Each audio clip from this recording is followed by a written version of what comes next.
रहमतुल्लाहि व बरकातहू। स्टेज पे फरमा मजलिस के जिम्मेदार, हमारे सबके लाड़के खासदार जो है, तो इनका खास तौर पे हम शुक्रिया अदा करने आए थे। यूनुस कॉलोनी, मुजीब कॉलोनी, कटकट गेट पे जो 15-20 साल से जो है तो रोड का जो काम नहीं हो रहा था, अल्हम्दुलिल्लाह इम्तियाज साहब ने जो है तो इसको दिल पर लेकर जो है तो इतने बड़े मसले को हल कराया और रोड का काम चालू कराया। जब ये रोड का काम चालू हुआ तो हमें बड़ी खुशी हो रही थी, लेकिन इसमें अल-खिदमा हॉस्पिटल के पास से कटकट गेट तक का जो पट्टा है, वहाँ पर जो रोड की हाइट बढ़ रही थी, उसके वजह से 8 से 10 गलियों में जो पानी जमा होता था वो जो है और ज्यादा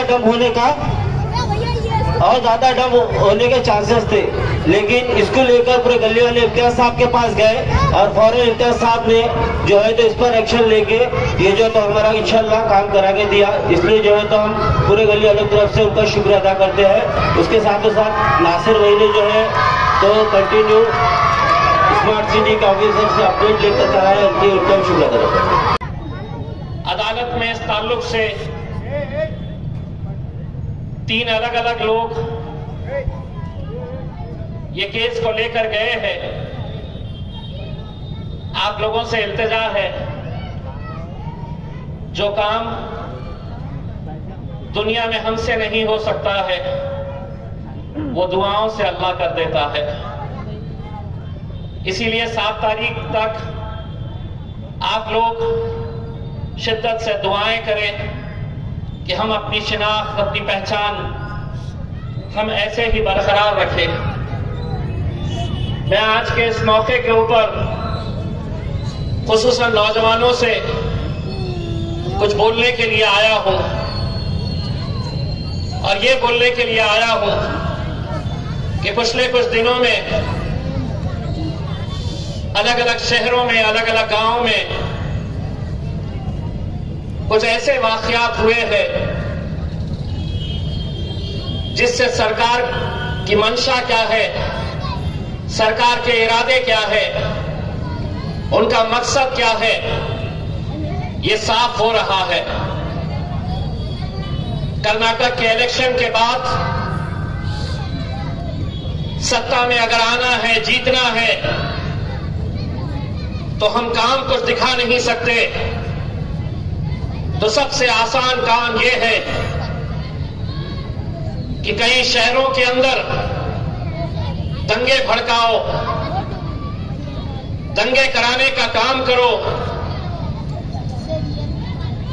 हिंदू, मुसलमान, दलितों के बीच में फूट पैदा करने का काम करो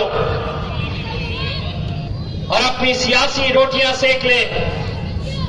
इस मकसद से किसी भी हद तक ये सरकार जा सकती है, मैं आपको आगाह करने के लिए आया हूं। ऐसे हालात में ये हमारी, हम सब की जिम्मेदारी है, खुसूसन नौजवानों की, कि हम इन हालात से कैसे निपटे। कन्नड़ में कुछ दिन पहले दंगा हुआ। मामला क्या था? तो किसी ने फेसबुक के ऊपर हमारे मजहब के ताल्लुक से एक पोस्ट डाल दी। नतीजा यह हुआ कि तकरीबन 40 लड़के अपने घरों से बाहर घूमते रहे, पुलिस उनका पीछा करती रही। उनके घर वाले किस परेशान हाल में वो दिन गुजार रहे थे, आप इसका अंदाजा नहीं लगा सकते। 3 दिन पहले कन्नड़ के शेलगांव में मस्जिद के सामने डीजे बजाने को लेकर वहां पर दंगा हुआ। उस गांव के बुजुर्ग, नौजवान, हमारी माएं और बहनें आज वो गांव छोड़कर बाहर भागते फिर रही है। 2 दिन पहले जब वो लोग मेरे पास आए, तमाम बुजुर्ग लोग, उनमें एक हमारी बहन भी थी। मैंने उसकी तस्वीर, उसके जख्मों की तस्वीर मैंने ट्वीट करके सरकार को दिखाई है। रोंगटे खड़े हो जाएंगे पुलिस की बर्बरियत देखकर कि एक बुर्खापोश औरत को किस बुरी तरीके से मारा गया है। उसके पैरों के जख्म अगर आप देखेंगे तो उसके पैर की चमड़ी तक निकल गई। उसके पैरों के ऊपर जो लाठियों के निशान है वो अगर देखें तो शायद आप 10 सेकंड भी देख नहीं सकते। कौन खड़े रहेगा इनके लिए? कौन लड़ेगा इनके लिए? हम तो खेगड़ों के खेल के अंदर मसरूफ है। कोई एक लड़ने के लिए खड़ा होता है तो 4 नीचे से खींचने के लिए बैठे हुए हैं। अकोला में क्या हुआ? अलग अलग शहरों के अंदर सांगली में एक नौजवान लड़का आज भी अपने घर से बाहर है। गांव वालों ने कह दिया कि इसे हम गांव में आने नहीं देंगे, लेकिन हमें क्या, हम तो खुश हैं एक दूसरे खींचने में, एक दूसरे के ऊपर तनकीद करने में। मैंने जब कन्नड़ की उस बहन की हालत देखी, मैंने एसपी से कहा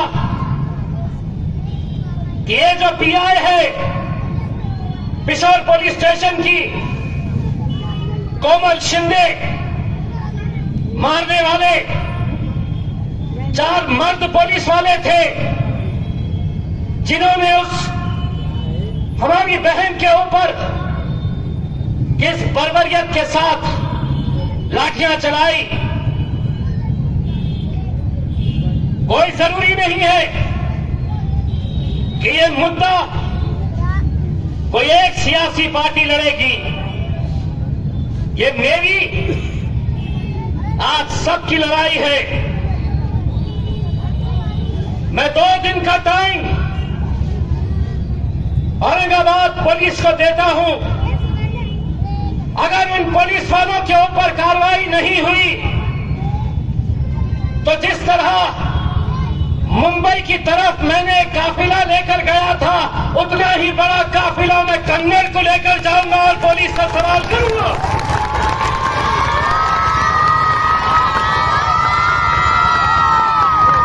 और तुम्हारा काम महज ये समझेंगे कि ये लड़ाई तो इम्तियाज जलील लड़ेगा, मैं तो सिर्फ यहां पर आऊंगा, सुनूंगा, जलसे में बैठूंगा, तालियां बजाऊंगा।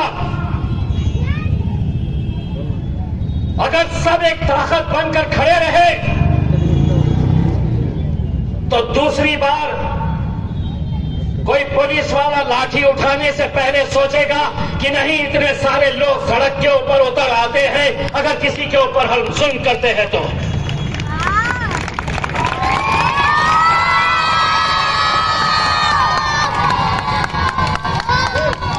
मुझे मालूम है कि राणपुणे के उस दंगे के बाद बहुत सारे बातें मेरे सामने आई। मैं एक बात कहना चाहता हूं, चाहता तो इम्तियाज जलील भी उस रात अपने घर में बैठा रहता। लोग कहते हैं कि मैंने एक मंदिर को बचाने के लिए रास्ते पर उतरा था। दूसरे दिन रामनवमी का त्योहार झूठ कहते हैं। अगर कोई ये कहता है कि मैं किसी एक मंदिर को बचाने के लिए मैदान में उतरा था, कई सारे लोग जो उस रात के गवाह नहीं है, उन्हें सूरज निकलने से पहले क्या हालात थे शायद इस बात का अंदाजा भी नहीं है। दूसरे दिन सोचिए, अगर यह खबर किसी टीवी चैनल के ऊपर चलती कि रामनवमी के दिन राम की मंदिर के ऊपर हमला किया गया, कितने मस्जिदों को इस मुल्क में निशाना बनाया जाता। कभी सोचा है पूरे मुल्क में अगर दंगे भड़कते तो उसके कसूरवार हम होते, बेकसूर लोगों की जानें जाती। मुझे कहते नहीं, आपने ये नहीं बोलना चाहिए था, आपने ये नहीं बोलना चाहिए था कि कुछ लड़के उसमें नशा किए हुए थे। बटन प्लेयर इम्तियाज जलील जो सच है वो सच को सच बोलेगा। मैंने भी अगर झूठ बोलकर अगर ऐसे नशेखोरों की तारीफ करूं तो हम कहां जाएंगे। मैं शुक्र करता हूं उन तमाम लोगों का, जब गिरफ्तारियां हुई किसी ने उन बच्चों के घरों के ऊपर अनाज का इंतजाम किया। कुछ होता तो क्या हम रमजान मना सकते? कुछ होता तो छोटे मोटे कारोबारी जो साल भर इंतजार करते हैं रमजान के महीने का, साल भर उनकी रोजी रोटी उस रमजान के कारोबार पे होती, क्या हम वो कारोबार कर पाते?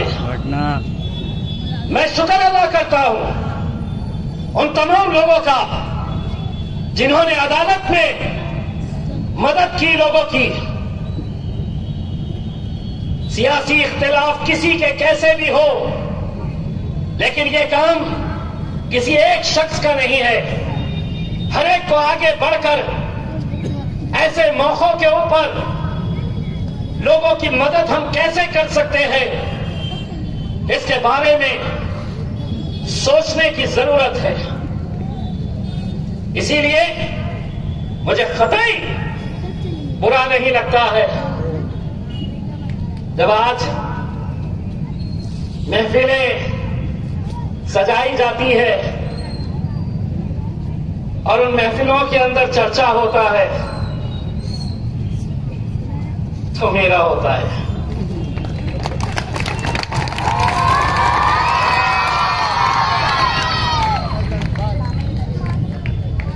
मुझसे इतनी मोहब्बत है तो आओ, मैं तुमसे गले मिलने के लिए तैयार हूं।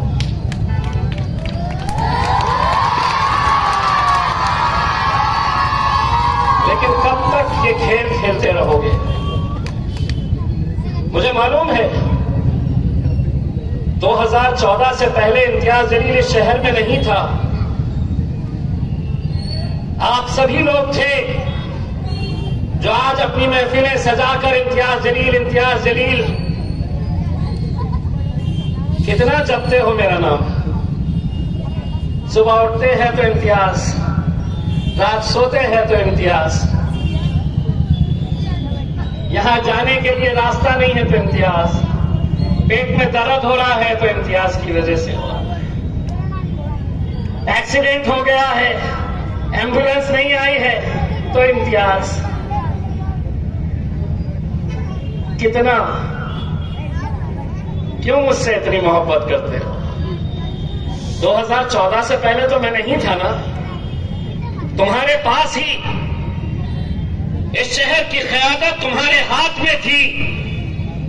क्या वजह है कि तुमने अपने आमदार तैयार नहीं किए?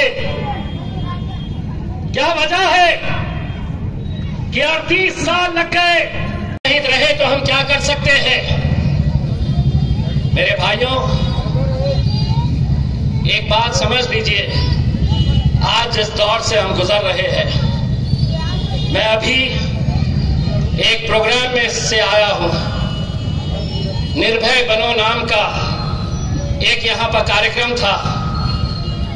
वहां पर एक बहुत बड़े शख्स ने अपने भाषण के अंदर ये कहा, जो बात मैं भी कह चुका हूं, कि ये सरकार किसी भी हालत के अंदर महाराष्ट्र में, हिंदुस्तान के अंदर दंगे कराने के फिराक में है। उन्होंने तो 2 शहरों के नाम भी दे दिए कि इन 2 शहरों को लेबोरेटरी बनाया जाएगा, इन 2 शहरों के अंदर पहले दंगे भड़काए जाएंगे। हमारे पास भी ये कोशिशें हो सकती है, लेकिन हमें उन जज्बाती बातों के अंदर नहीं आना है। दंगे के अंदर कभी कोई नेता नहीं मरता है, दंगे में कोई बड़ा नेता जेल नहीं जाता है। जेल जाते हैं तो वो नौजवान लड़के जो जज्बात में अपना होश खो देते हैं। लेकिन कभी नौजवानों ये सोचो कि तुम जब घर से बाहर रहते हो, जेलों में रहते हो, तो तुम्हारे बुजुर्ग माँ बाप के ऊपर क्या बीतती है, उनके दिन कैसे गुजरते हैं। जमहूरियत के अंदर अगर सही तरीके से इन जालिमों का मुकाबला करना है तो वो वोटिंग के जरिए करिए। मुझे मालूम है कि आज इस शहर के अंदर जो हलचल हो रही है, हर एक के निशाने के ऊपर सिर्फ एक ही शख्स को रखा गया है। वो ये अच्छी तरह जानते हैं कि जिस शहर के अंदर 38 साल बाद हमारी क़यादत खड़ी हुई है, उसे खत्म करना बहुत मुश्किल बात नहीं है। थोड़े यहां कर दो, थोड़े वहां कर दो, नई नई पार्टियां लाओ, पैसे का इस्तेमाल करो और इस मुल्क से हमारी क़यादत कैसे खत्म हो सकती है। आज बैरिस्टर असदुद्दीन अवैसी साहब जो मेहनत कर रहे हैं, मकसद यही है कि हम किसी तरह से अपनी क़यादतों को हम कैसा खड़ा कर सके। लेकिन मुझे मालूम है कैसा डसेगा कौन, मुझे सब पता है। लेकिन किसी का खौफ मुझे रोक नहीं सकता, लेकिन किसी का खौफ मुझे रोक नहीं सकता। जंगल का हो या हो आस्तीन का, सभी सांपों की नस्लों को मैं अच्छी तरह से पहचानता हूं।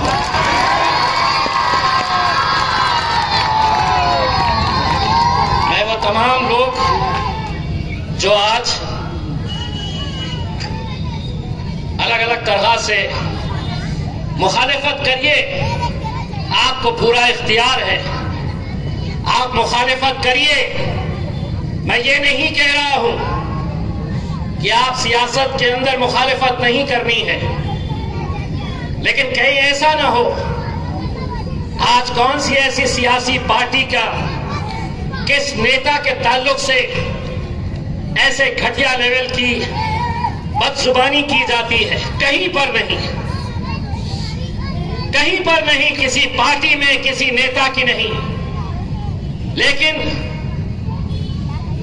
आज 1 2 3 YouTube वालों को जमा कर लो और बस बयान दे दो इम्तियाज जलील के ताल्लुक से, और ये समझ लो कि मैंने बोला बहुत बड़ा हो गया हूं मैं। इम्तियाज जलील 2 तरह के हैं। एक वो इम्तियाज जलील जो खानदानी है, जो पढ़ा लिखा है,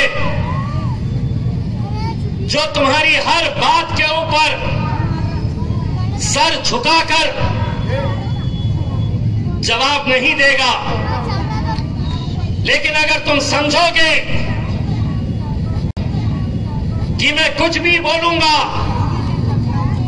तो दूसरा इम्तियाज खासदार इम्तियाज जलील है।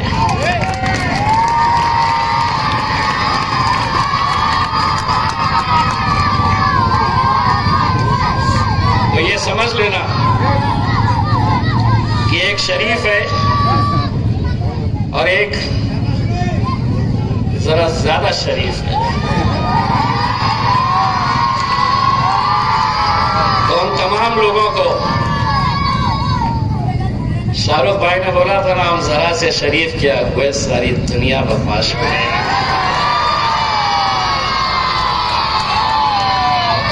इसीलिए आपको अपना सियासी सफर मुबारक हो। आपके सियासी सफर के अंदर हम रुकावट नहीं पैदा करेंगे और उम्मीद करता हूं अगले बार आप अपनी जबान के ऊपर काबू रखेंगे। बहुत बहुत शुक्रिया।